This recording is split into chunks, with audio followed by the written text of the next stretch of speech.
Topic: Social empowerment, communalism, regionalism and secularism. 3. Communalism in India was born, nurtured and promoted by the British imperialism as a deliberative design to sow dissensions.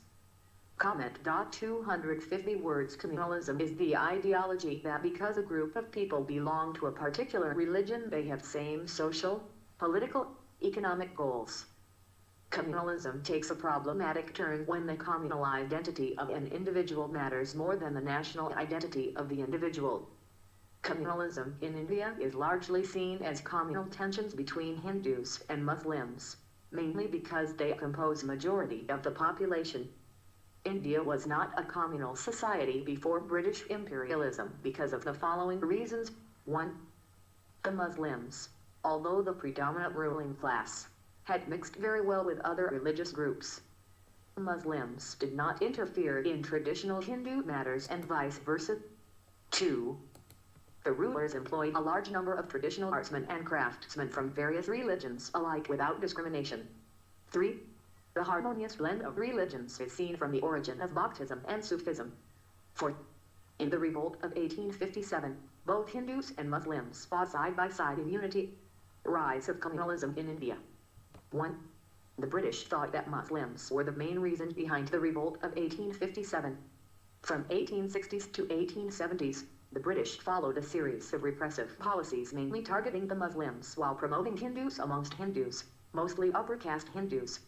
2. This discrimination through policies led to increased gaps between the social, economic status of Hindus and Muslims, like lack of education, outdated traditions, lower incomes. This gap is felt even today. 3. The increased social, economic gap emerged in the form of communal politics later on. How the British nurtured and promoted communalism later on. 1. In the policy of divide and rule, the British started dividing Indian history on communal grounds. Ancient India was identified with Hindu and medieval India was identified with Muslims. 2. Hindu leaders in Indian Renaissance banked heavily on the content from ancient India and medieval India was ignored. This led to Muslims believing that movements were mainly revivalistic and not reformistic. 3. British encouraged Muslims like Sir Syed Ahmad Khan against Hindus by granting communal electorates and other Muslim-specific concessions in Petition Bengal. This happened because British started sensing threat from educated middle-class Hindus in 1880s. Role of nationalists in propagating communalism. 1. Extremists like Tilak propagated Hindu festivals like Shivratri and Ganpati, which led to alienation of Muslims, although not intentionally. 2. The failure of Congress leadership to allay the fears of Muslims leadership was also responsible for growth of communalism. So, the British policies led to growth of communalism in India, but knowingly or unknowingly, the nationalists also had a part in its propagation.